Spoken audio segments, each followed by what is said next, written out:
ప్రభు అనే యేసుక్రీస్తు నుండి కృపయు సమాధానం మనందరికి కలుగును గాక. ఆమేన్. దయచేసి కూర్చునండి.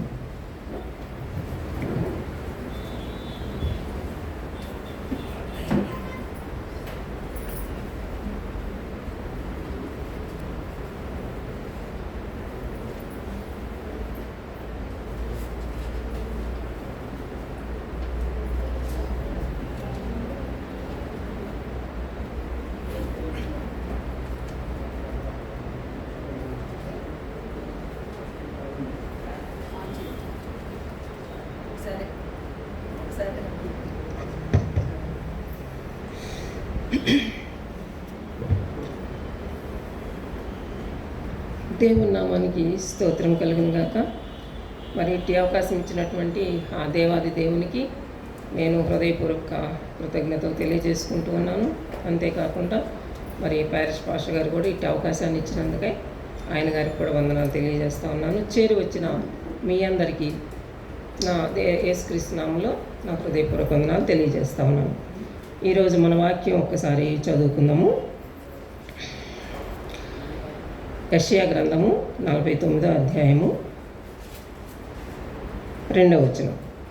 నా నోరు వాడిగల ఖడ్గముగా ఆయన చేసి ఉన్నాడు.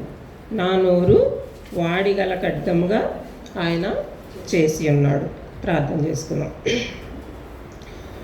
మహాపరిశుద్ధుడైన మా తండ్రి, ప్రేమగల మా ప్రభువా, నీ యొక్క ఘనమైన నామమునకు వేలాదిగా స్తుతులు స్తోత్రాలు చెల్లించుకుంటున్నామయ్యా.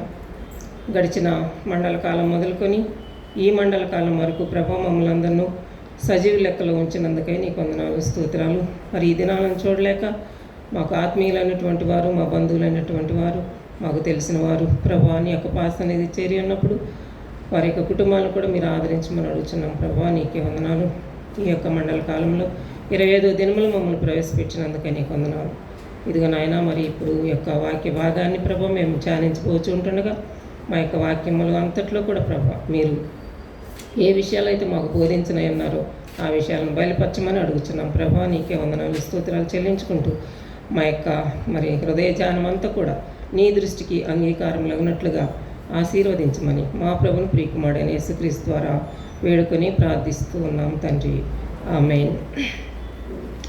మరి ఈ దినాన 25వ దినంలో మనం ప్రవేశించి ఉన్నామండి.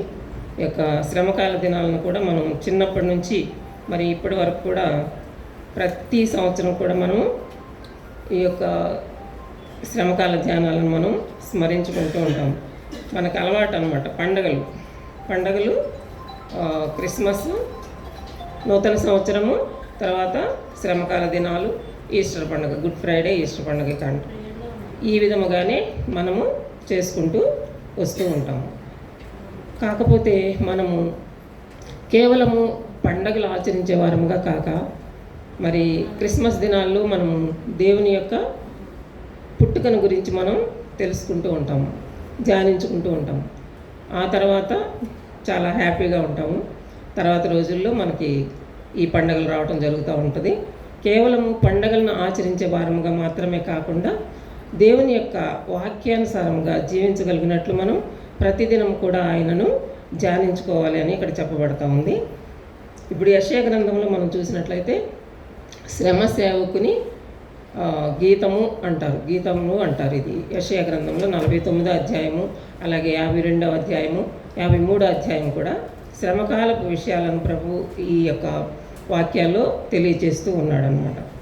అయితే యేసుక్రీస్తు వారి యొక్క పుట్టుక గురించి, అలాగే శ్రమకాలం గురించి అందరినీ కూడా ఎక్కువగా ప్రవక్తల్ని దేవుడు ఎన్నుకున్నాడు. యెహోవా దేవుడు ప్రవక్తల్ని ఎన్నుకున్నారు. వారు దేవునితో దేవునితోనే సంభాషించడం జరిగింది. ఆయన చెప్పిన రీతిగానే ప్రజలకు తెలియజేయటం కానీ, లేదా దేవుని యొక్క పుట్టుక గురించి కానీ వారు ప్రతి ఒక్క విషయాన్ని కూడా జనుల్ని హెచ్చరిస్తూ మరి వారికి తెలియజేస్తూ వచ్చారు అని చెప్పేసి మన వాక్యాల్లో చెప్పబడతా ఉంది. అయితే ఇక్కడ నా నోరు వాడిగల ఖడ్గము అని అన్నాను.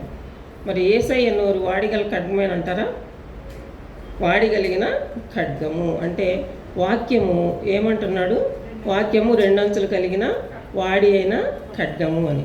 అంటే ఆది యందు వాక్యము ఉండెను, వాక్యము దేవుని యొద్ద ఉండెను, ఆ వాక్యమే దేవుడై ఉన్నాడు. అంతేకాకుండా మన మధ్య ఆ వాక్యమే శరీరధారి అయి మన మధ్య సత్య సంపూర్ణంగా మన మధ్య నివసించను అని చెప్పబడుతూ ఉంది. అంటే దేవుని యొక్క వాక్యాన్ని మాత్రమే మనం పట్టుకోవాలి. దేవుని యొక్క వాక్యాన్ని పట్టుకున్నప్పుడు, ఎందుకంటే మరి ఈ బైబిల్లో వాక్యాలతో ముందుకు సాగిపోయిన భక్తులు చాలామంది ఉన్నారు. మనము కూడా ప్రతిదినము ప్రార్థన, ఉదయం లేస్తాము, ప్రార్థన చేస్తాము, పగలు చేస్తాము, రాత్రి చేస్తాము. కానీ వాక్యానుసారంగా జీవిస్తున్నామా లేదనేది మనల్ని మనం ఒకసారి పరీక్షించుకోవాలి. అంతేకాకుండా ఇక్కడ నోరు గురించి, తర్వాత నాలుక గురించి కూడా మనం ఒకసారి తెలుసుకుందాం.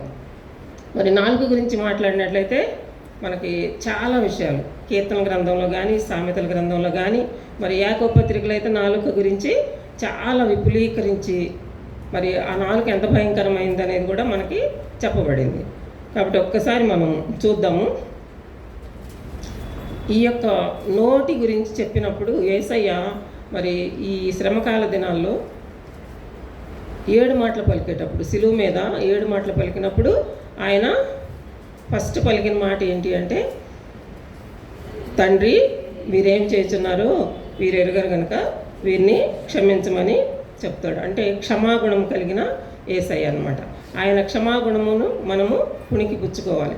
ఆయన ఇచ్చిన ప్రేమను, కనికరాన్ని, జాలి, దయ వాటన్నిటిని కూడా మనము అలవర్చుకోవాలి. ఆయన మనకు మాదిరిగా ఉంచాడు కాబట్టి. ఇంకా మనం చూసినట్లయితే నోరు మనం జారి మాట్లాడకూడదు. మనకు నోటికి కొంచెం మనం అదుపులో పెట్టుకోవాలి అనేది మనం చూసుకోవాలన్నమాట. యాకోబు పత్రిక చూద్దామా. యాకోబు పత్రికలో 3వ అధ్యాయము 2వ వచనం, 2 నుంచి చూడండి. యాకోబు పత్రిక 3వ అధ్యాయము 2-5.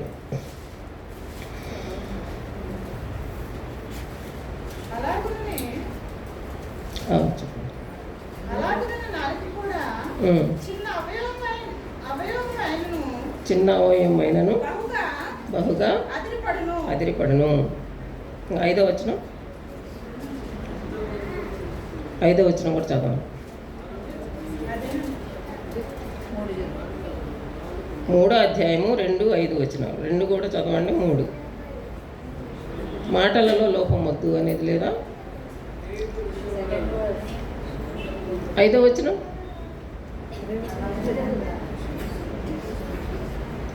సరే ఆ యొక్క వచనంలో చూసినట్టయితే మనకి నాలుక గురించి చాలా వివరంగా చెప్పబడుతుంది. నాలుక చిన్న అవయవమైనప్పటికీ కూడా ఆ నాలుక ఎంత ఉంటుందంటండి, 6 అంగుళాలు ఉంటుందంట. లోపల నుంచి మనం కొలత చేస్తే 6 అంగుళాలు ఉంటుందంట. కానీ 6 అడుగుల మనిషిని కూడా అది ఏం చేస్తుంది, చాలా భయంకరంగా అవతల మనిషి మాటలతోనే అసలు మనం హత్య చేయక్కర్లేదు, పొడవక్కర్లేదు, ఏం చేయక్కర్లేదు, కానీ మాటలతోనే హింస. అమ్మో రాత్రి ఆ మాట విన్నాను, నాకు అసలు గుండె జల్లు మందండి, లేకపోతే నాకు రాత్రి నిద్రే పట్టలేదండి అని ఇలాంటి మాటలు మనం వింటూ ఉంటాం. అంటే కత్తిపోటు మాటలు అని కూడా ఉంది, బైబిల్లో ఉంది. కాబట్టి నాలుక గురించి మనం చాలా జాగ్రత్త పడాలి. మరి మన మాట కరెక్ట్గా, అంటే అవునంటే అవును, కాదంటే కాదు అన్నట్టుగా ఉండాలి అని చెప్పబడింది. కీర్తన గ్రంథం చూడండి ఒకసారి, 62:3-4 వచనాలు. కీర్తన గ్రంథం 62.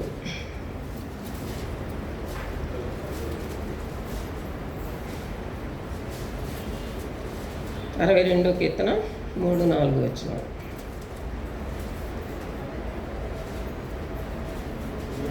మీరు ఒకరి పైపడుదురు, ఉరుగుతున్న గోడను పడబో గైక్యము ఒకడు పడద్రోయినట్లు మీరందరూ ఎన్నాళ్ళు ఒకని పడద్రోయ చూచుదురు. చాలండి, చదవండి. అతని ఔన్నత్యము నుండి అతని పడద్రోయుటకే వారు ఆలోచించుదురు. అబద్ధమాడుట వారికి సంతోషం.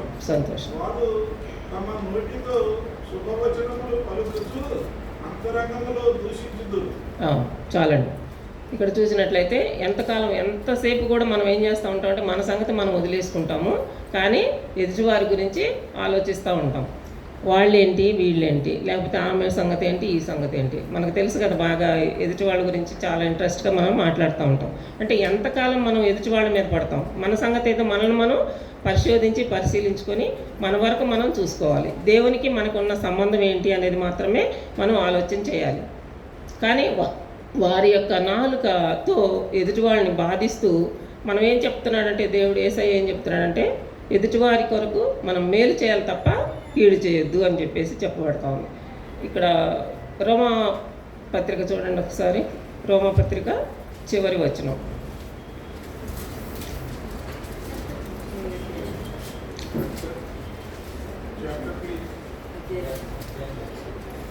రోమా 12వ అధ్యాయం చెప్పు. రోమా 12వ అధ్యాయము. కీడు వలన జయింపబడక కీడు వలన జయింపబడక మేలు చేత కీడును జయించము. ఆ యొక్క అధ్యాయం మొత్తంలో ఏముంటుందంటే, మీరు ఏడ్చే వాళ్ళతో ఏడవండి, నవ్వే వాళ్ళతో నవ్వండి, మీరు బాధలను పంచుకోండి, మీకు మీరే బుద్ధిమంతులమని అనుకోవద్దు, కీడుకు ప్రతి కీడు ఎవరికి కూడా చేయవద్దు. అయితే కీడు చేసిన వారికి కూడా మనము మేలు చేసి, యేసయ్య ఏం చేశాడు, శత్రువులను ప్రేమించమని మనల్ని చెప్పాడు. కాబట్టి ఆ యొక్క కీడు వలన జయింపబడక, కీడు చేసి కీడును జయించకుండా మేలు చేసి కీడుని జయించమని మనకి హెచ్చరిక చేస్తూ ఉన్నారనమాట. అంతేకాకుండా యోబు పత్రికలో కూడా ఒకసారి చూద్దాం. యోబు 20వ అధ్యాయము 12-13 వచనాలు. యోబు 20వ అధ్యాయము 12-13 వచనాలు. చెడుతనము వారి నోటి తీయగాను నేను, వారు నాలుక క్రింద దాని దాచిపెట్టిరి, దాని పోనీయక భద్రము చేసుకునేది, నోటి దాన్ని నుంచుకునేది, మాట దాన్ని నుంచుకునేది. అయినను వారి కడుపులో వారి ఆహారము పులిసిపోవును, అది వారి లోపట నాగుపాముల విషమగును. చూసారా, ఇక్కడ మనం చూస్తే ఆ యొక్క నాలుకతో ఎట్లా మాట్లాడతామంటే, మనకు అసలు ఆ చెడ్డ మాటలు మాట్లాడటానికి కానీ, ఎదుటి వారిని బాధించడానికి కానీ వారికి ఏమనిపిస్తుందంట, చాలా హ్యాపీగా, అంటే తియ్యగా ఉంటుందంట. అయితే దానివల్ల మనము ఏమవుతుంది, మనకే ఆ యొక్క విషము అనేది మన హృదయంలోనే చేరుతుంది, అది పులిసిపోతుంది అని అంట. అంతేకాకుండా మరి మేలు చేయనెరిగి కూడా, మేలు చేయనెరిగి యాకోబు పత్రికలో ఉంటుంది, మేలు చేయనెరిగి కూడా చేయకపోవటం కూడా పాపమే అని చెప్పబడతా ఉంది. కాబట్టి మనం నాలుకతో మనం దేవుని ఇదే నాలుగుతో మనం దేవుని స్తుతిస్తాము, ఇదే నాలుగుతో ఎదుటివారిని దూషిస్తామన్నమాట. అలాగ చేయొద్దు అని చెప్పేసి అంటున్నాడు. అబద్ధం మనకు 10వ ఆజ్ఞలో చూస్తే అబద్ధం ఆడొద్దు అని చెప్పబడింది. కాబట్టి అబద్ధాలు ఆడకుండా మనం చెడుతనానికి మనం ఈ యొక్క మన నోటిని ఒక నిధిలాగా లేకపోతే బ్యాంక్ లాగా పెట్టుకోకుండా వాటిని అన్నిటిని విసర్జించి మనం చాలా జాగ్రత్తగా మన నోటిని కాచుకోవాలి అని చెప్పబడతా ఉంది. అయితే యేసు ప్రభు యొక్క నోరు వాడిగల నోరు అని, నా యొక్క నోరుని అట్లా చేశారు అని చెప్పబడుతుంది. కాబట్టి అంటే ఈ యొక్క పరిసయ్యులు లేకపోతే శాస్త్రులు వాళ్ళ దగ్గరికి వెళ్ళినప్పుడు, ఆయన ప్రసంగాలు చేసినప్పుడు వాళ్ళందరూ కూడా చాలా భయపడిపోయారు. అమ్మో, ఈయన ఎంత బాగా ప్రసంగాలు చేస్తున్నాడు, ఎంత జ్ఞానం ఎక్కడి నుంచి వచ్చింది, నిజంగానే దేవుని కుమారుడే అని చెప్పేసి వారు ఎంతో భయపడటం కూడా జరిగిందనమాట. అంతేకాకుండా మత్తయి సువార్త ఒకసారి చూద్దాము. మత్తయి సువార్త 12వ అధ్యాయము 34-36 వచనాలు. మత్తయి సువార్త.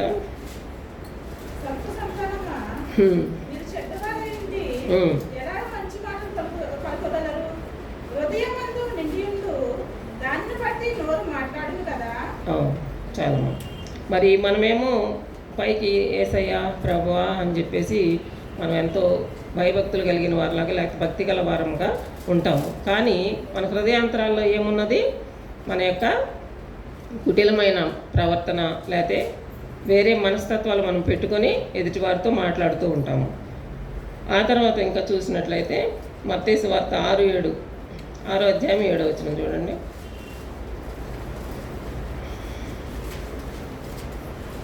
మరియు మీరు ప్రార్థన చేయనప్పుడు అన్యజనుల వ్యర్థమైన మాటలు వచింపవద్దు, విస్తరించి మాట్లాడటం వలన మనము తమ మనవి వినబడిన వారు తలంచుదురు. మరి ఇక్కడ ప్రార్థన చేసేటప్పుడు కూడా మనం కొన్నిసార్లు అంటూ ఉంటారు, సమాజ మందిరంలో నిలబడి ప్రార్థించినప్పుడు వారందరి మాటలు కూడా బాగా వింటారు అని చెప్పేసి అనుకుంటారేమో, కానీ అది కాదు. నిజమైన ప్రార్థన మన హృదయాన్ని ఆయన సన్నిధానంలో కుమ్మరించుకొని, మరి సుంకరి పరిసైడు చేసినప్పుడు ప్రార్థన ఏ విధంగా ఉన్నదండి? పరిసైడు అయితే ఏం చెప్పాడు?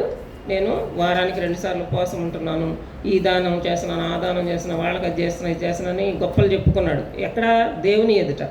కానీ సుంకరి అయితే నేను నీ దగ్గరికి, నీ ఆలయంలో కూడా ప్రవేశించడానికి నాకు ధైర్యం లేదు కాబట్టి అని దూరంగా నుండి మరి గుండెలు బాదుకుంటూ, దేవా పాపినైనా నన్ను కరుణించుము అని ఒక్కటే మాట చెప్పాడు. అంటే ఎంత పొడవుగా పెద్దగా ప్రవచించాల్సిన అవసరం లేదు. కానీ మన హృదయాన్ని దేవుని యొక్క సన్నిధానంలో కుమరించుకున్నప్పుడు దేవుడు తప్పకుండా మన యొక్క ప్రార్థన ఆలకిస్తాడని చెప్పబడుతుంది. అంతేకాకుండా ఆయన మరి మన కోసం ఈ లోకానికి దేవుని కుమారుడుగా ఉండటం విడిచిపెట్టకూడని భాగ్యం అని ఎంచుకోలేదు. కానీ మరి ఆయన తను తాను తగ్గించుకొని తను తానే రిక్తునిగా చేసుకుని ఈ లోకానికి వచ్చినప్పుడు యెషయా 53:7 చూడండి అమ్మా. యెషయా 53:7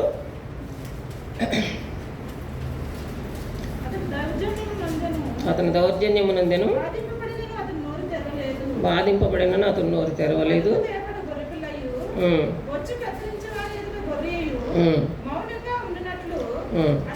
అతడు నోరు తెరవలేదు. ఇక్కడ మనం చూసినట్టయితే ఇప్పటి వరకు మనం నోటి గురించి, నాలుగు గురించి మాట్లాడుకున్నాం కదా.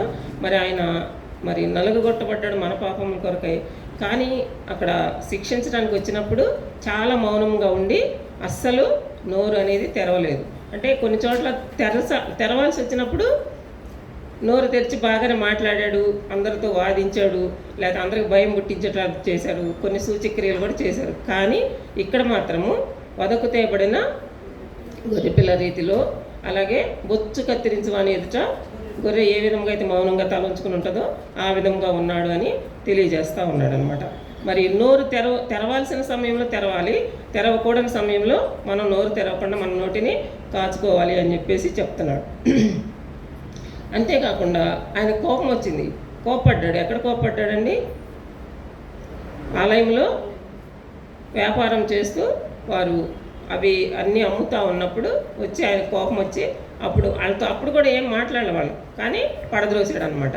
అంటే ఆ కోపం అనేది ఆయన చూపించాడు. అంతేకాకుండా కొన్ని వాక్యాలు ఈ 4 గురించి కొంచెం మాట్లాడదామండి. సామెతలు 18:21 కొంచెం సహాయం చేయండి అమ్మ. సామెతలు 18:21 చూస్తే జీవమరణములు యెహోవా వశము, నాలుక వశము. జీవమరణములు నాలుక వశము. కాబట్టి ఈ జీవమరణములు అంటే మనం మాట్లాడే మాటను బట్టే మన యొక్క జీవితం ఉంటుంది. రేపు దేవుని ఎదుట తీర్పులో కూర్చోవాల్సి వచ్చినప్పుడు, తీర్పులో నిలబడాల్సి వచ్చినప్పుడు మన యొక్క మాటలు, అంటే కొరింథీ పత్రికలో చెప్పబడుతుంది ఏంటంటే, వారు ఏ పనులు చేసినప్పుడు కూడా ప్రతి వారు కూడా దేవుని పీఠం ఎదుట తీర్పులో నిలబడాలి అని ఉంటుంది. అంటే మనం చేసిన మాటలు, క్రియలు, ఇంకా ఏవైనా సరే మనం చేసిన వాటిని అక్కడ ఎదురుగా నిలబడాల్సి వస్తుంది అని చెప్పబడుతూ ఉంది. అంతేకాకుండా కీర్తన 64:8 చూడండి ఒకసారి.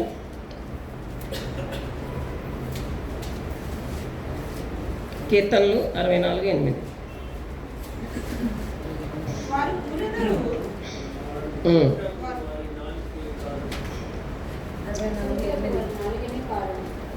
అమ్మా, వారు కూలుటకు వారి నాలుకయే కారణము. మరి మన మాటలు మాట్లాడినప్పుడు మనం ఏమంటాం?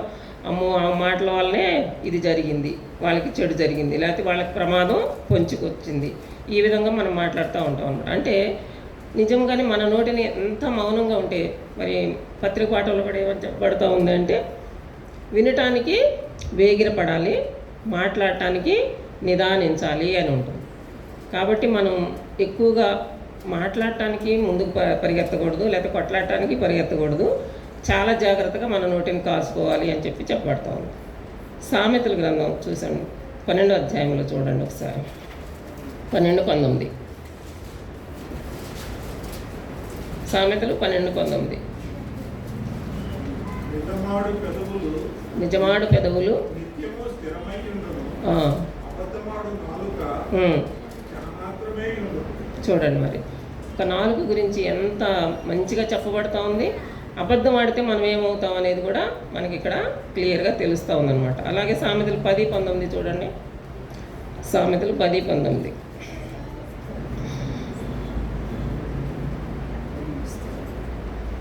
సామెతలు 10:19. విస్తారమైన మాటలలో దోషముండక మానదు. మన పెదవులను మూసుకున్నవాడు బుద్ధిమంతుడు. అది మనం చాలాసార్లు మనం మామూలుగా మాట్లాడుకునేటప్పుడు కూడా ఒకరికొకరు అంటాము, ఏం మాట్లాడతారు, ఇన్ని మాటలు ఏం మాట్లాడతారు అమ్మ, విస్తారమైన మాటల్లో దోషముండక మానదు అనేది వాక్యం చెప్పబడతా ఉందా అంటామే. కానీ మళ్ళా ఆ విస్తారమైన మాటలకు మనం వెళ్తూ ఉంటాం. కానీ మన నోటిని, మన నాలుకను చాలా జాగ్రత్తగా కాచుకోవాలి అని చెప్పబడుతుంది అనమాట. ఇంకా సామెతలు 13:3 చూడండి. 13:3 సామెతలు.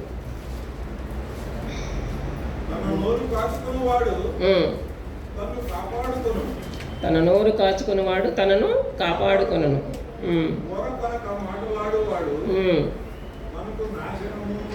తెచ్చుకొను. ఊరక మాట్లాడేవాడు ఏం చేస్తాడంట, తనకే నాశనం తెచ్చుకుంటాడంట. మాట్లాడకుండా ఊరుకుంటే చాలా గొప్ప సంగతి అనమాట, చాలా మంచిది ఎవరికైనా. కానీ ఊరికే మాట్లాడితే ఎందుకు, నోరు మూసుకుని ఊరుకోరాదా అని మనం కొన్నిసార్లు గద్దిస్తూ ఉంటాం మన పిల్లల్ని కానీ, లేకపోతే పక్క వాళ్ళని కానీ, ఫ్రెండ్స్ని కానీ, ఆ విధంగా. కాబట్టి మనం నాలుకను మనం ఎంతో జాగ్రత్తగా కాపాడుకోవాలి అని చెప్పేసి చెప్పబడుతూ ఉంది. అంతేకాకుండా మనం ఒక్క నిమిషం కీర్తన 39:1 కూడా చూడండి. కీర్తన 39:1.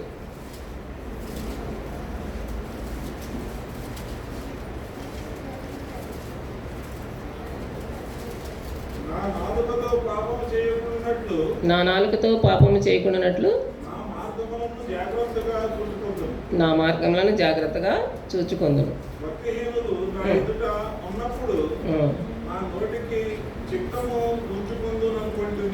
అవును, దావీదు మహారాజు ఈ మాట చెప్తా ఉన్నాడు అనమాట.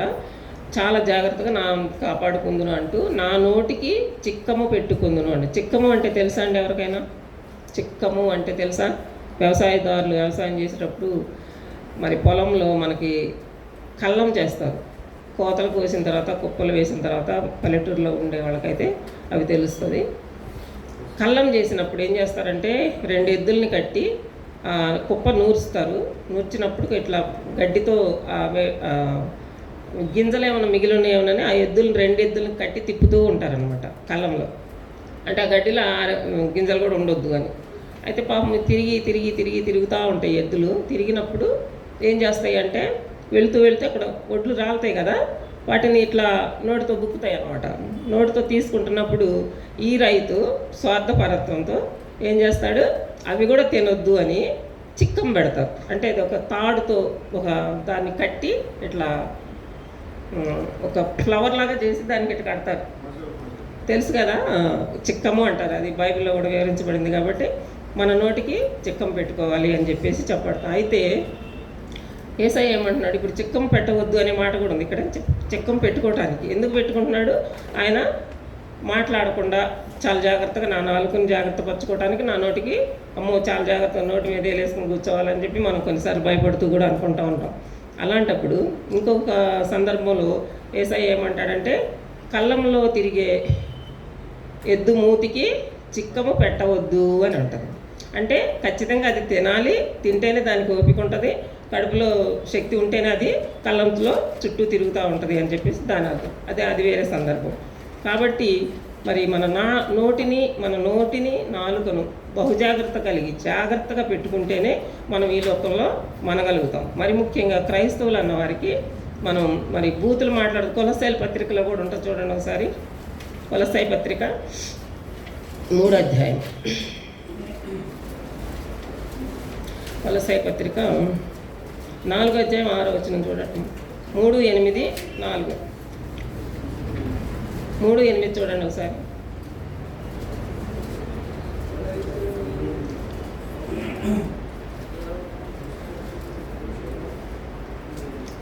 నాలుగు 6 కొలస్సై పత్రిక.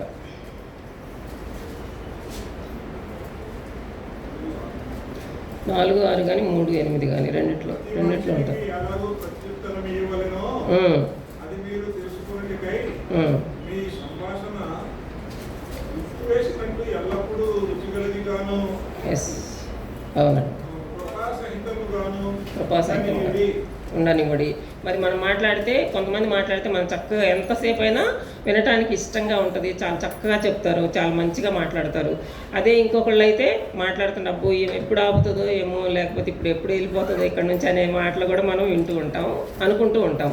అయితే మన మాటలు ఎలాగా ఉండాలంట, ఉప్పు వేసినట్టుగా రుచికరంగా, రుచికరమే కాకుండా కృపాసహితంగా కూడా ఉండాలని ఇక వాక్య భాగంలో చెప్పబడతా ఉంది. అంతేకాదు చివరిలో ఒక వచనం చెప్తాను. గలతీ పత్రిక 5వ అధ్యాయము, గలతీ పత్రిక 5వ అధ్యాయము 15వ వచనం నుండి చదవండి.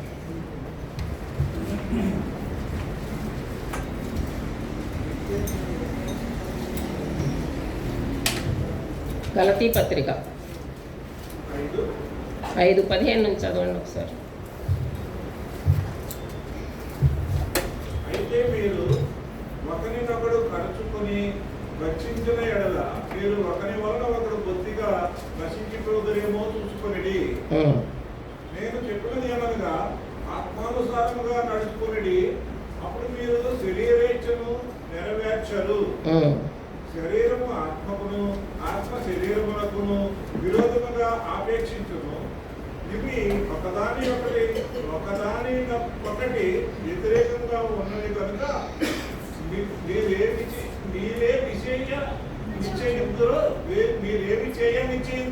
చేయకుందురు వాటిని చేయకుందురు. తర్వాత చూడండి, శరీర కార్యములు స్పష్టమైనవి అన్నాయి. వరుసగా చదవండి ఒకసారి దయచేసి.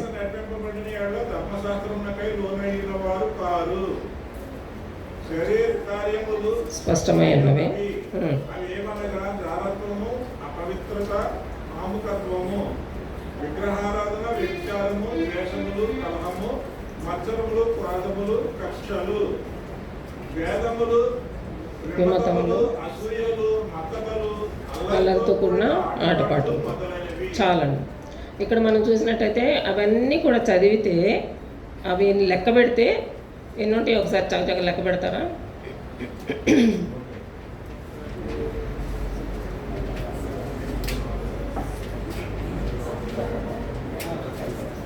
అయిపో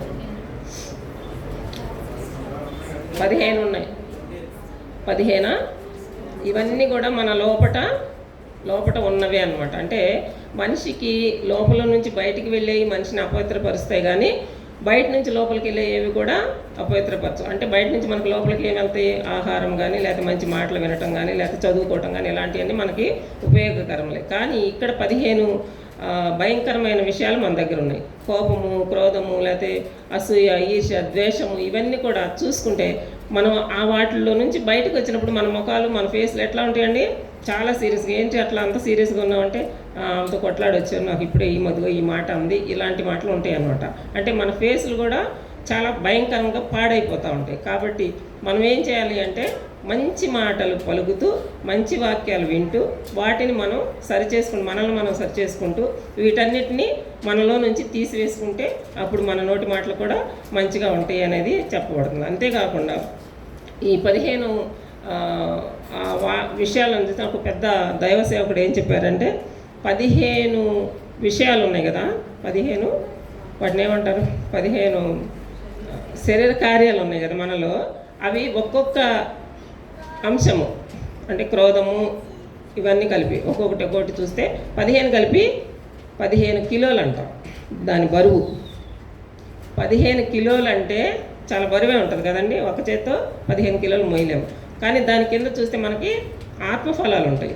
అవి ఎన్ని ఉంటాయి మనందరికీ తెలిసిందే, ప్రేమ, సంతోషము, సమాధానం, ఇవన్నీ 9 మాత్రమే ఉంటాయి. 9 ఎక్కువ, 15 ఎక్కువ? 15 ఎక్కువ. అంటే బరువు ఏది ఉంది? 15 ఉన్నది. కాబట్టి మనం అదే ప్రేమ, సంతోషం, ఒకళ్ళు చూస్తే సంతోషంగా ఉంటే మనం హ్యాపీగా అందరం హగ్ చేసుకుంటే చాలా బాగుంటాం. కాబట్టి ఆ విధంగా వాటిని తీసివేసుకుని 9 కిలోలు మోద్దామా లేదా 15 కిలోలు మోద్దామా అనేది మన యొక్క, అంటే మన మనసులో ఉన్న మాటను బట్టి, మన హృదయం నిండిన దాన్ని బట్టి మన నోరు మాట్లాడుతుంది అని కూడా చెప్పబడుతోంది. కాబట్టి మనము వాటిని అన్నింటినీ తీసివేసి మన నోటిని కాసుకొని చాలా జాగ్రత్తగా జీవించి మరి ఈ యొక్క సమయాన్ని నాకు ఇచ్చినంత జీవించాలి. అంతేకాకుండా ఈనాడు చాలామంది తన నాలుకలు అదుపులో పెట్టుకోకుండా భయంకరంగా కొట్లాటలు అలాంటివన్నీ జరుగుతున్నాయి. మరి ముఖ్యంగా క్రైస్తవుల్లో అలాంటి మనసు లేకుండా తీసివేసుకుని పవిత్రంగాను చాలా జాగ్రత్తగాను ఉండగలిగినప్పుడు అబ్బా క్రైస్తవులు అంటే ఈ విధంగా ఉన్నారని చెప్పి మనల్ని మనం చూపించుకునే బిడ్డలుగా ఉండటానికి దేవుడు అట్టి శక్తిని ఇవ్వటానికి దేవుడు తన పరిశుద్ధాత్మ శక్తిని మనకి అనుగ్రహించును గాక. ఈ అవకాశం ఇచ్చినటువంటి అయ్యగారికి వందనాలు.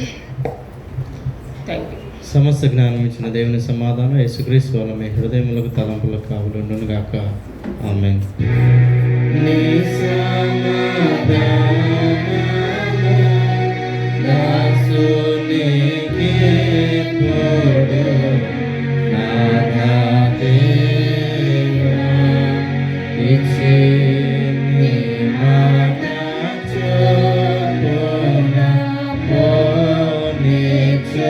to